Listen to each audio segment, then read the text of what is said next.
Hi, everyone. This is Tom Gowker from Something Came from Baltimore. And if you're listening to this interview and it says the show, like Kate Edmondson, the show, Simon Below, the show, Sean Jones, the show, that means you are listening to a repeat of an episode that has already aired on thebox.com. Thebox.com is an internet radio station based out of Baltimore.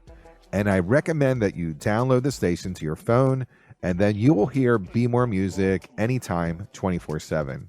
And if you can set your watch to hear Something Came from Baltimore, the show, it's every week at 7 p.m. Eastern Standard Time on thebox.com.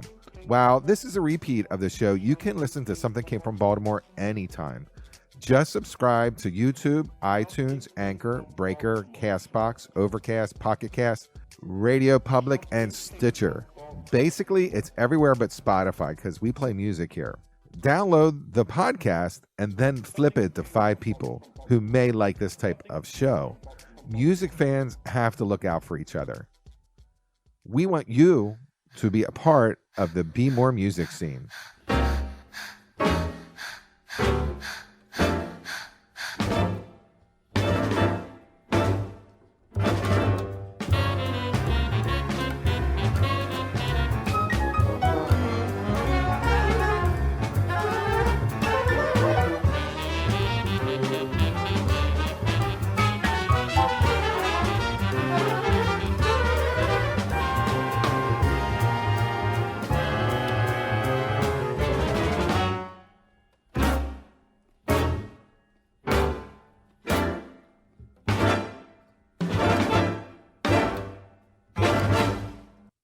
Welcome to Something Came from Baltimore, the show. My name is Tom Gowker, and I am the host of Something Came from Baltimore. Tonight, we are celebrating the Grammy-nominated artists that spent time with us on Something Came from Baltimore this year. This award season, we have 4 artists that talked to Something Came from Baltimore, and we wish them all luck. Christian Sands, Orrin Evans, the Maria Schneider Orchestra, and tonight we have the good fortune to spend time with Arturo O'Farrell. In my opinion, I am calling this a masterpiece. It's my album of the year. Imagine Godspell meets Beethoven's Ninth meets The Revolution Will Not Be Televised, mixed by Oliver Nelson. And that's what you get with 4 questions. I interviewed Arturo O'Farrell on Tuesday, June 8th, 2020, right about the time that George Floyd's burial service was taking place. We were both emotionally jagged and kind of wiped out. 4 Questions is Grammy nominated in 2 categories, Best Latin Jazz Album and the Best Instrumental Composition for a song called Baby Jack. Let's listen to Baby Jack before we start this interview.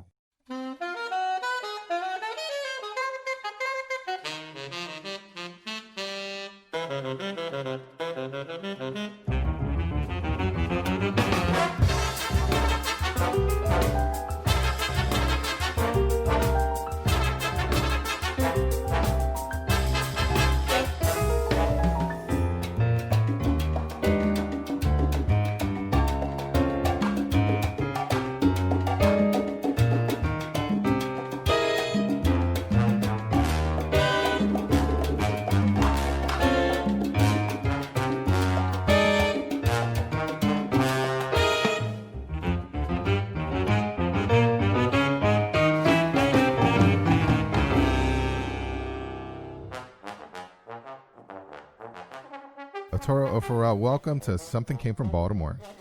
Wow, great to be here with you.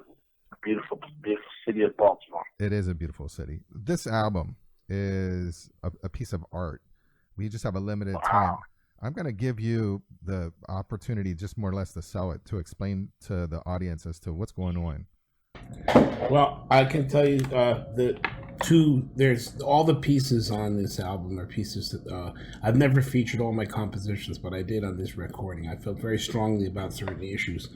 And so there's 2 centerpieces that speak to social and political realities of our day. One of them is called The 4 Questions, which is based on the 4 questions posed by W.E.B. Du Bois in his seminal work, The Souls of Black Folk, and expounded upon by none other than the great Cornel West. And Cornel and I met several times, and I just I've always loved Cornell, and so I decided that he was kind of the John Coltrane of oratory. And so I asked permission and got it from him to write a concerto for him. So this piece was originally called the Cornell West Concerto. And I did a bunch of studying on his speeches, and we settled on this beautiful exposition of the Four Questions by W.E.B. Du Bois.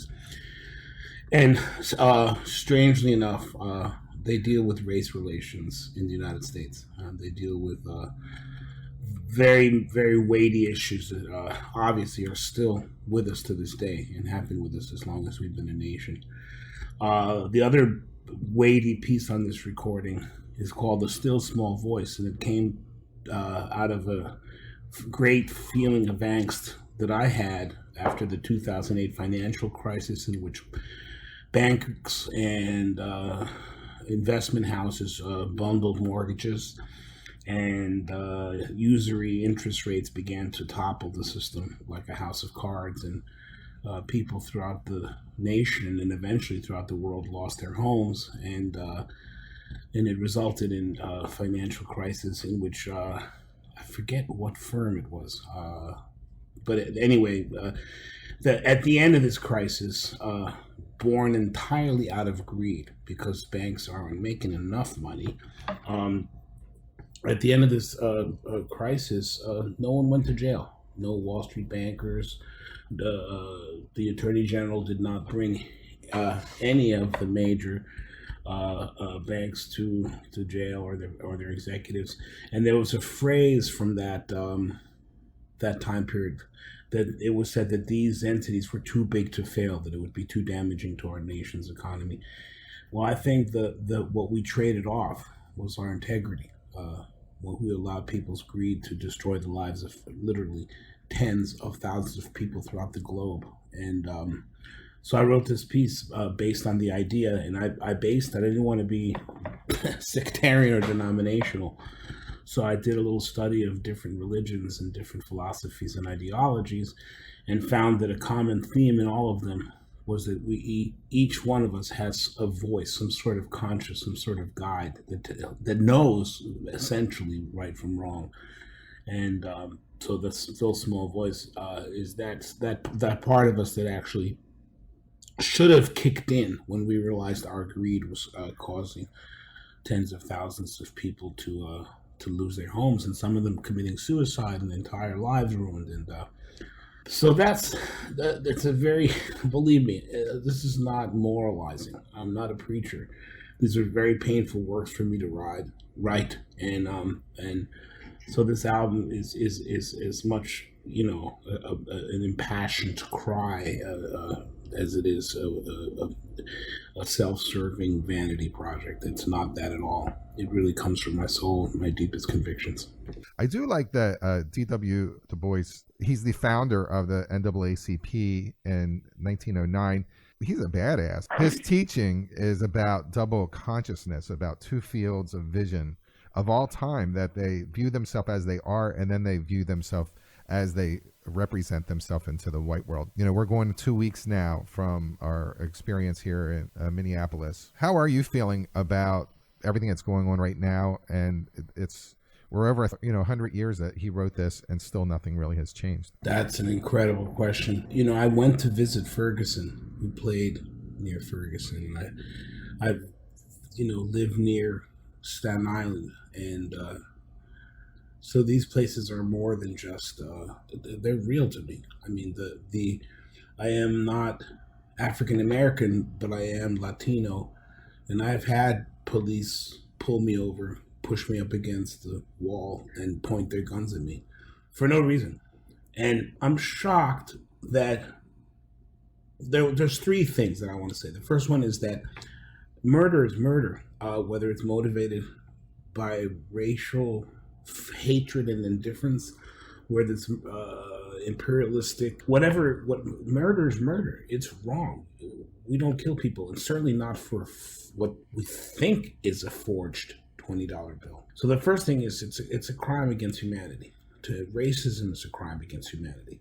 And we've been practicing depraved indifference to African Americans, to Latinos, to indigenous peoples, as long as the history of this nation. So, I mean, we are reaping now very much what we've sown, and will continue to do so until we understand that if one suffers, we all suffer, that no human being has the right to position themselves above another. That's not going to change when these 4 cops are brought to trial, whatever the outcome. So we have a lot of work to do as a nation. That's the first thing. The second thing, I also feel that at the end of the day, what motivates the United States is neither black skin nor white skin, but green dollar bills. And so I feel like at the end of the day, we're talking about a lot of different dynamics. And one of them is that black and brown people are easy to marginalize and to castigate into neighborhoods, and to penalize with low employment and low investment. It's not their fault. It's not our fault. This is just what the system needs. The system needs people who are willing to be the scapegoats for the evils of the very wealthy. This is just me. I mean, I'm sorry. I hope people don't think I'm a communist. I'm not a communist. And in fact, I am a person of faith. And I actually love this nation. But this nation is based on that system where a precious few get to control everything, while the vast majority are kept in place. And that's usually people of color, because people of color are marginalized in the neighborhoods that, I mean, it's a horrifying thing to say, but this is all by design. Racism is a convenient tool for people like Trump to use to divide and conquer.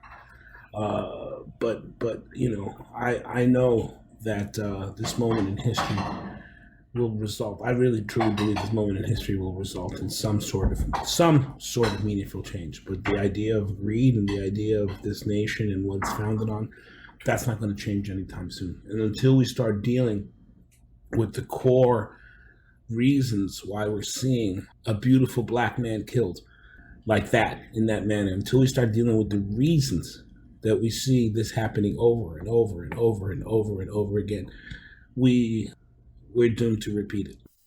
Yeah, I was talking to people. I said the one thing that was good about Donald Trump's administration, and there's very few things, is that what he's able to do is show us what's wrong and what's virtually evil. And then we would say, okay, well, we denounce that. We're going in a different direction. We've been talking under the surface about, you know, equity and race relations, and it just didn't bubble up until a national outcry. But it's been going on ever since he's been in office. This is a moment in history that has 2 cataclysmic events: the death of George Floyd and the pandemic. And what the pandemic also revealed is the thin veneer between privilege and non-privilege, because it's been statistically shown that the people that have suffered the greatest from COVID are disproportionately poorer people, and that of course means disproportionately people of color.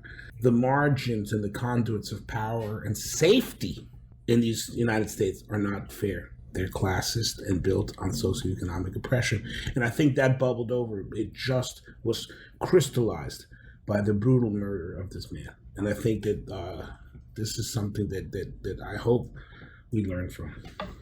Yeah, I do too. I just know he's not the one that's going to be able to help us through it, though. Unfortunately, he's going to do the opposite. But, you know, he'll be an example of what not to do if he's going to bring military tanks out on the street, or he's going to oppress people. I really don't even believe he ever said he was sorry to the family members properly. He's just not that guy. I grew up in New York City, and I saw him in many guises, and he was always the guy that didn't care about anybody. I saw him as a private citizen, as a real estate person. I saw him in a nightclub. He was the guy that didn't care about anybody. And literally, he would walk into a place I was playing in with a bunch of people, with a bunch of tall, leggy women and his posse of security. And he would scream and yell while we were playing, and people couldn't hear the music. And then a week later, we'd have Prince come in. And Prince would come in with a bunch of people, and he would sit and quietly groove. I mean, there's this stuff is not doesn't just happen. This stuff is ingrained, and the president's indifference to the needs of others is I think the single biggest issue facing the United States today, besides the ramifications of it. Yeah, when he did the election, New York and New Jersey knew who he was, and he did not win. They already knew his bullshit. So, well, New Jersey also was it's a stronghold of Trumpism. Yeah, no, it's just listen. There's a stronghold of Trumpites in Staten Island too. So I mean, and I wonder how people who supported his candidacy are feeling now. I just wonder what they're thinking. I mean, there's more evil forces that we're talking about. There is bots, and there is Russian influence, and then there's China influence, and we have people who just don't know better that are watching Fox News and who are getting indoctrinated, and a whole bunch of QAnon and some weird stuff, and they're being radicalized and sending stuff out on Facebook. It's a whole Stepford Wife kind of vibe going on where they just do what they're told, and it doesn't make sense. And it's not. They would be considered Christian, but they're acting in a non-Christian way. I think a foray into the church he did was we're gonna remember when he tear gassed peaceful demonstrators to hold up a Bible upside down in front of an Episcopal church. That's going to be a moment in history that we won't. That's won't forget. Mission accomplished picture. Yeah, we'll know that forever. That when he has his presidential library, that picture will be omitted. No, that picture will not be in it.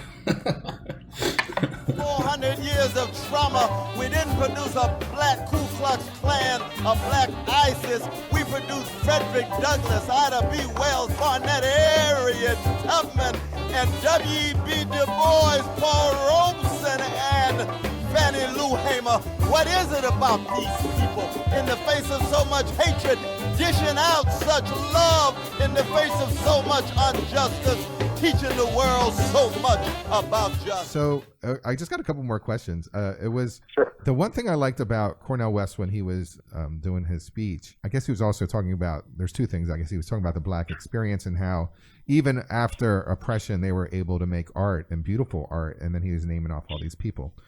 Pharaoh and Dizzy Gillespie. I'm talking about James Brown and Tito Puente. I'm talking about Aretha Franklin and Celia Cruz. It's the caravan of love in the language of the Isley Brothers, or what John Coltrane called a love supreme.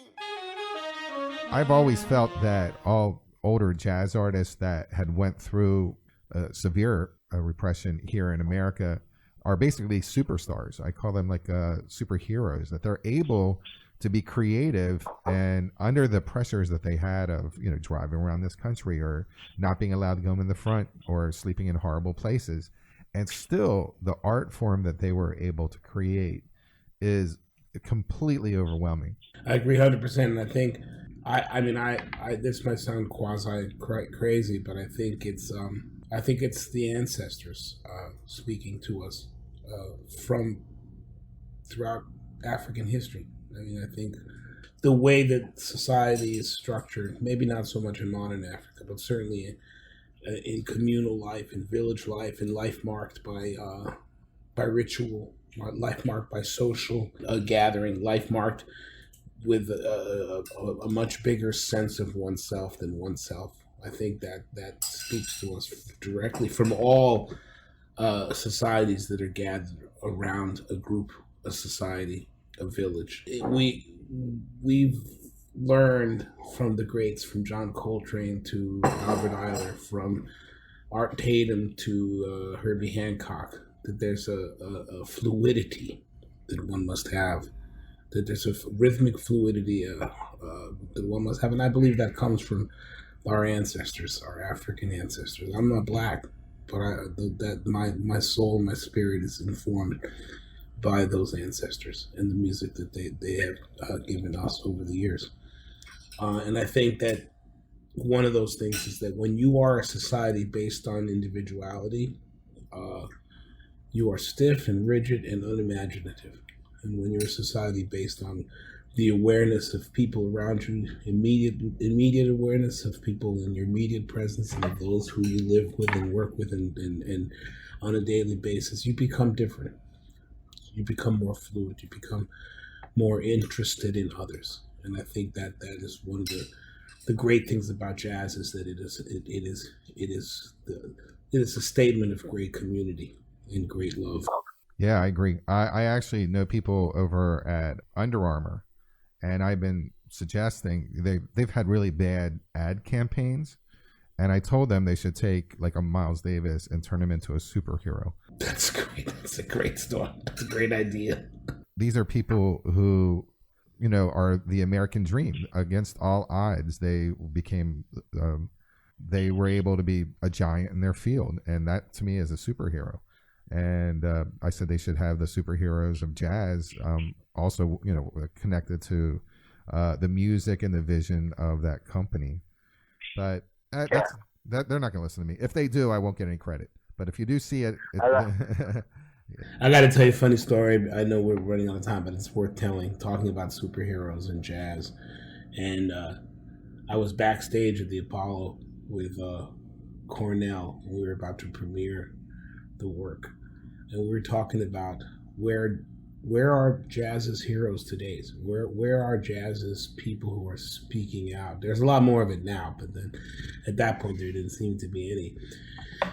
And we were talking about jazz's heroes, people who were revolutionaries, people like Charles Mingus and Billie Holiday and Louis Armstrong. We were talking about they've lost their sting. We've lost our sting. And almost like without a cue, we looked at each other and literally said this at the same time. We looked at each other and said, "It don't mean a thing if it ain't got that sting."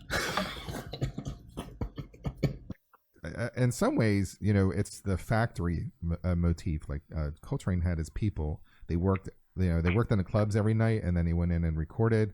They knew each other inside and out, that they were able to know where they were going to, and it was able to be creative. Now everyone's afraid to express themselves because they want to hold on to all their own ideas by themselves, and they're looking at their cell phone, and the fear of collaboration, like really just giving everything, is kind of eliminated right now. Hopefully that'll change, where people find artists are and more communal. But boy, do we get way off the subject.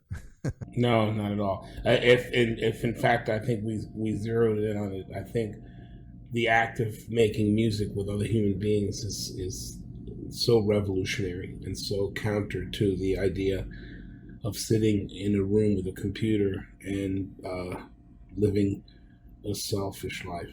Just getting on stage in a small club with a bunch of people you love, playing music you love, for people you love, is absolutely the height of revolutionary insurgency. It's radicalized. It's radical, and we'll go back to it one day, I promise. When I first heard this album, there's one artist that came up to my mind, and it was Oliver Nelson. That's a huge compliment. I take that with a grain of salt, because Oliver was a hero to so many of us.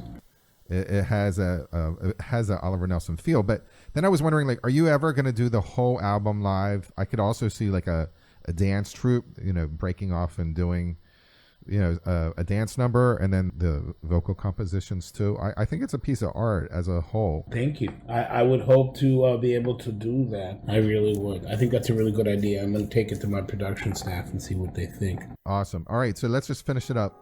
Hey, it was really great speaking to you. It's awesome speaking to you. Yeah. Thank you. Arturo Farrell, the album is called For Questions.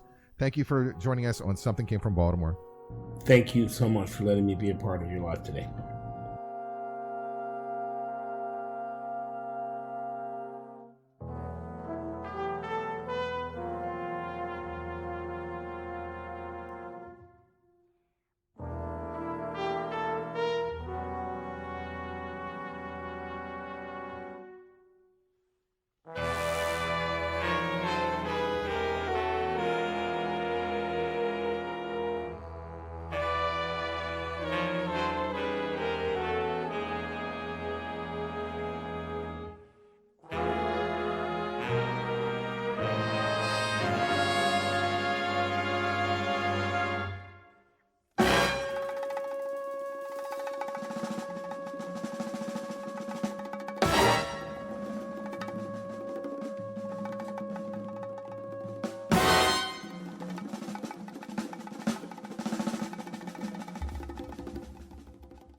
behold, the wind was passing by, but the Lord was not within the wind. And behold, the wind was passing by, but the Lord was not within the wind. And behold, the wind was passing by, but the Lord was not within the wind. Then came the was passing by, the Lord was not within the wind.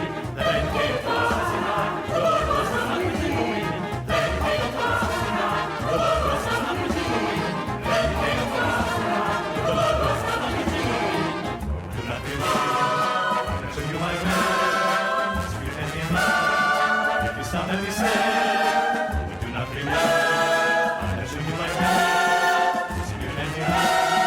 If you stop and be still, just hang Elijah. Why are you so frightened? I have not forgotten. Now I'm my beloved.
Four Questions is my album of the year. It's already won my vote. But good luck to Arturo O'Farrell for his nominations for Four Questions. We hope you enjoyed Something Came from Baltimore, the show. And you can listen to Something Came from Baltimore, the podcast, anytime. You just subscribe to the podcast on YouTube, iTunes, Anchor, Breaker, Castbox, Overcast, Pocket Cast, Radio Public, and Stitcher. It's basically everywhere but Spotify because we play music. Join in and you be a part of that Be More Music team. Something came from Baltimore.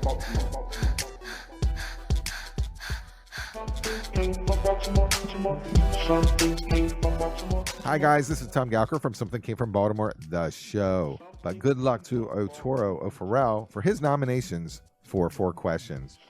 Join me this Thursday at 7 p.m. Eastern Standard Time and listen to my interview right here on thebox.com. If you're here, you're far from square.